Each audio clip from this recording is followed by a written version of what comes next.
Hello everyone! Today I'm going to be talking about the Washington Midsummer Renaissance Fair and what happened the Saturday I went. So I was one of many people who attended the second weekend of the Washington Midsummer Renaissance Festival on Saturday. And by many people, I mean so many people. So many people. Oh, are we suffering? I previously had gone to the Washington Midsummer Renaissance Fair in, I believe, 2019? So a number of years ago, and of course, pre-COVID. Last year I'd hoped to go with a friend, Saifi. We did that thing where we were like, oh my god, we should go do this, and then we didn't do it. And this year we were like, we're gonna do it. So we looked over the weekends that were available, and the theming of the second weekend, which was like storybook, fairy tale kind of characters, we were like, oh yeah. We like dressing up like elves. This is our vibe. I don't even know where my elf ears are now. I think I like took them off and yeeted them into the void. Like that's how the weekend was going for me. And we also decided we wanted to, have it as a chance to hang out with friends. So I actually invited 4 other friends, and my friend Saifi also invited her friend Cheeky, who's a fellow streamer, all to essentially come along. So let me lay out kind of a timeline for you. Now, you could say our first mistake is we didn't decide to leave right away. I live in Seattle, which is about an hour away from Bonnie Lake. So when the fair started, I think it was supposed to start at 9 a.m. What me and my friends did instead is went to an estate sale. Because they were selling a bunch of cool Garfield stuff. We wanted to check it out. So I guess that was our first mistake, is we didn't go directly to the fair. We went to an estate sale. Then around 10, all my friends met up at my apartment and we all got ready together and dressed up. And I think we ended up leaving around 11:20. Second mistake was, again, just trying to leave Seattle. Every weekend, Seattle has been doing construction on I-5 South. So if you try and go south, you're gonna get stuck in like some sort of traffic. So that was our first mistake. Got caught up in the Seattle traffic, but it's no big deal. We get out there, about a 40-minute drive later. And the parking situation was really, really rough. The instructions on the website told you to turn at a specific point. However, unfortunately, we weren't familiar enough with the area to know where that point was. We were just following Google Maps, so we were probably part of the problem. But we ended up getting in a line for parking that took like an hour to probably go like a mile or two. It was an incredibly long line for parking, and there weren't any options like parking further out and then like getting shuttled in, which I would have been totally fine with. And unfortunately, with its location, public transit wasn't really an option to get there either. What are you looking forward to? Turkey and mead and seeing people's costumes. Chloe, what are you looking forward to? Turkey leg! I am excited to see people dressed up and themed stuff and turkey leg. The car behind us is like really far behind us. They are suspect of us. They know we're vlogging. They don't want to be in the vlog. Then when we did get there was a line.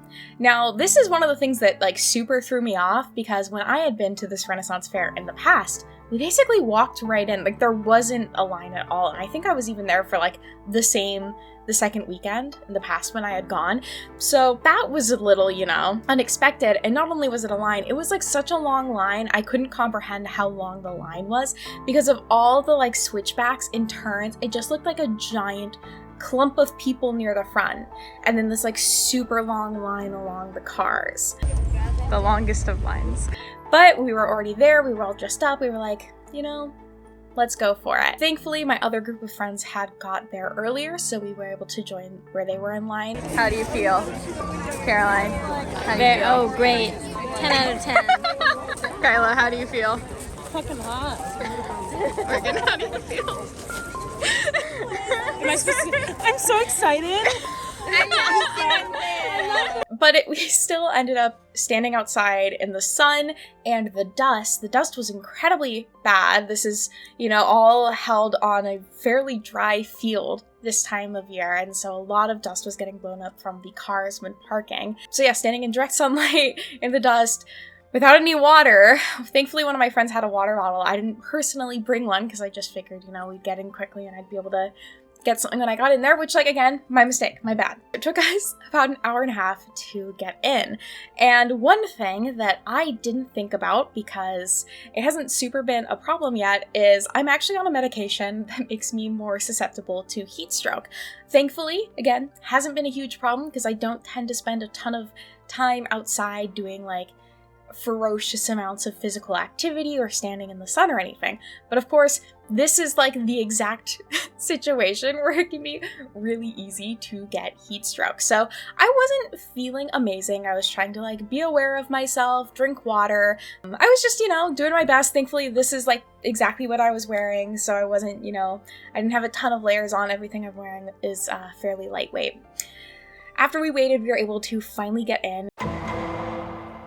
And it was really packed. Definitely like far more people than the previous time that I had went, and a lot of people to the point where it was quite overwhelming. Thankfully, I tested before any of this just to make sure, you know, I had a negative test. But there was a lot of people, quite condensed. So if you're like me and settings like that make you a little bit nervous, you might be able to understand why it was like another layer of discomfort in the situation. When we got in, one of my friends really badly wanted to get a turkey leg. That was their main like goal for the trip. So we immediately got in line for that.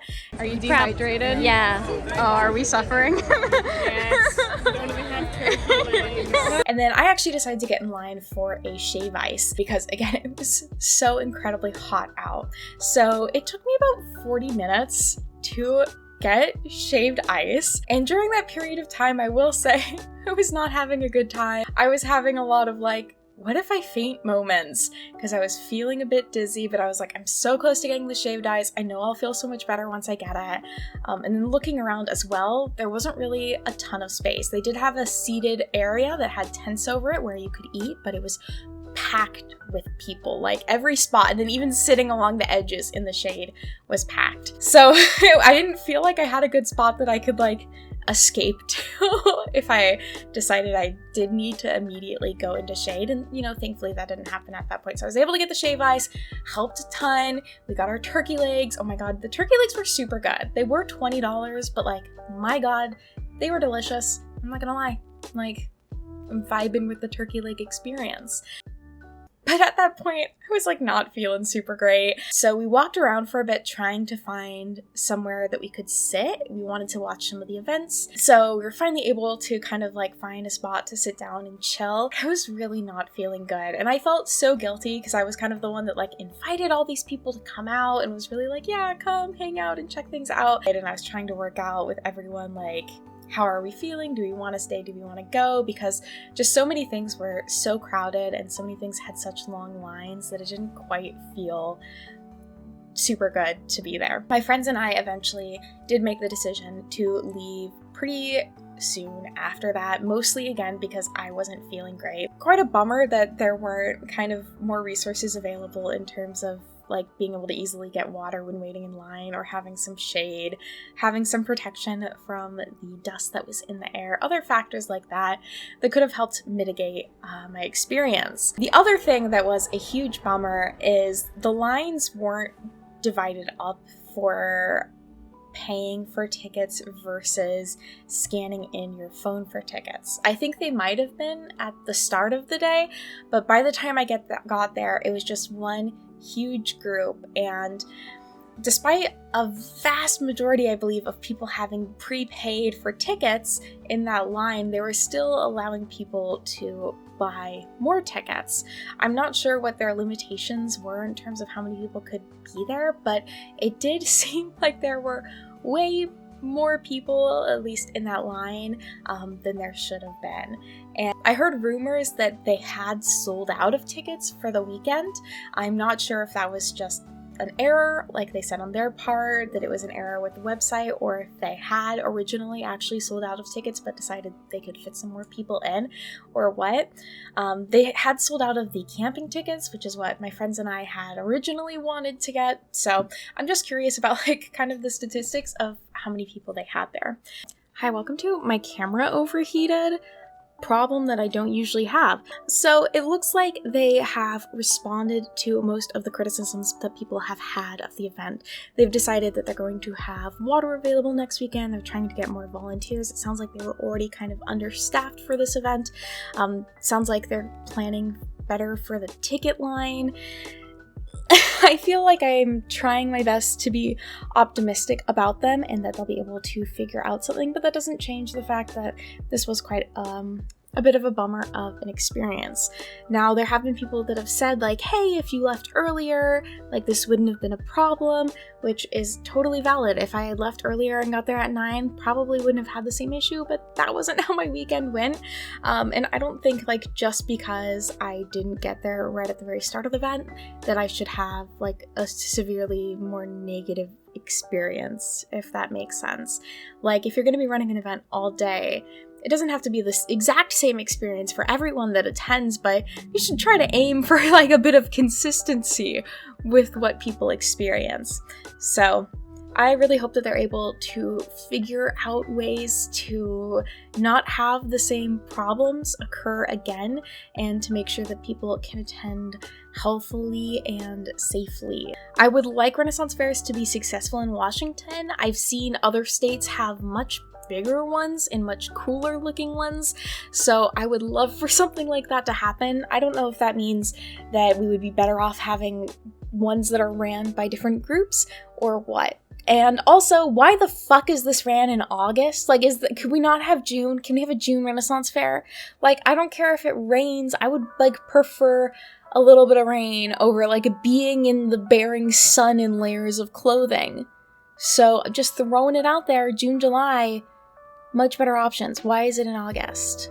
I would like to know. Alright, considering I already had one camera overheat today, I'm going to end things here. Let me know what you think, what you look for in a Renaissance fair. If you went and had fun, if you went and had a super bad time, I hope that people went and had fun. I really hope that, like, the experience that we had of that one weekend, that one day, Saturday, was a unique experience, and the rest of the weekends were much better. Like, yeah, that sucks that it happened to me, but I'd much rather other people had a good time than also experience a bad time. If you enjoyed this video, please feel free to let me know. Feel free to give this video a like and subscribe if you'd like to see more. I hope that you are all doing well. Join the Discord if you would like to receive alerts anytime I post a video or go live on Twitch. I hope that you're all doing well, and I'll see you all next time. Bye-bye!